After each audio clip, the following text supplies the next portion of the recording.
Now, the other aspect is that after World War II, um, there's the accessibility, the rise in female healthcare came about.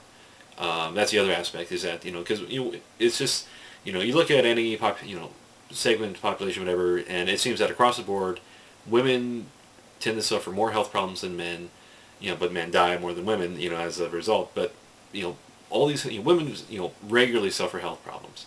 And so, finally medicine has advanced enough to the point where, women can, live healthy. They can live longer, take care of themselves, and it really, they can be taken care of throughout their lives. Because that's the other problem, is that women just, medieval societies, all, just pre industrialized societies, and like even Afghanistan, just women died in droves. Dr. Leonard Shlain, who he did a book about human evolution, and he said that when the Americans went into Afghanistan, the rural areas of Afghanistan, 1 in 4 women died during childbirth. So you can imagine that, it's just, really that's, what a lot of focus on medicine has been, is like, how do we keep women from dying? And so this has really helped, just women survive. As a result, more women, survive, more women aren't, ruined by childbirth, and in fact, and then, then you throw in the aspect of birth control. So that means that women can, they don't have to have babies, they don't have to get married, they don't have to, they're not chained to their bodies. Their bodies don't chain them down. So in a lot of ways, guess what? Women start becoming equal to men. That further increased the divorce rate, and and decreased the dependency on men. And as a result, this idea of the nuclear family started falling apart. Divorce became just rampant, and it's because women realize, I don't like this guy I'm married to. This guy's bad.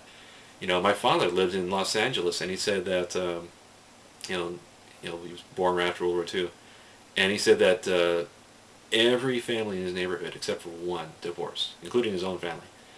So it's just it happened all over the place. They said the divorce rate was like 60% or some really high number at one point. And it's just very shocking. And it's very shocking to men too, who are used to being dominant and being able to control and rule things. So this, I mean, and that's probably why it's just, you see this backlash of personality, and that just white men in America, they grew up in a environment, and you can look at all the media too that supports it, that white men rule the world basically. And but as time goes on, it becomes this idea that well, you have to share your power. You have, you don't rule the world. You live in the world with other people. You have to live with other people. And it's, when you look at this concept at home, that's why you see divorce. That's why you see just problems in childhood, problems with raising children, problems supporting children. And I'm pretty sure if when you look at even on television at talk shows and whatnot, what are the biggest problems?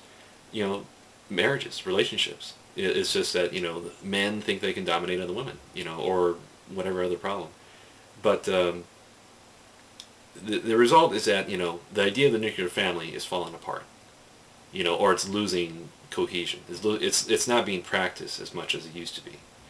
And the idea of a nuclear family is husband, wife, and 2 children. So in 2005, I believe, or 2004, a study came out and said 1 million women between the ages of 19 and 29 had children out of wedlock. Now, if it's a couple thousand, it could be like, oh, they're accidental pregnancies, or maybe whatever situation. But 1 million means that 1 million women actively chose, I don't need a man in my life to have a family. And that's what you see a lot of literature coming out about now as well, is that a single mom can raise a child, can raise a family. And what it is that she just needs support structures to help her out. And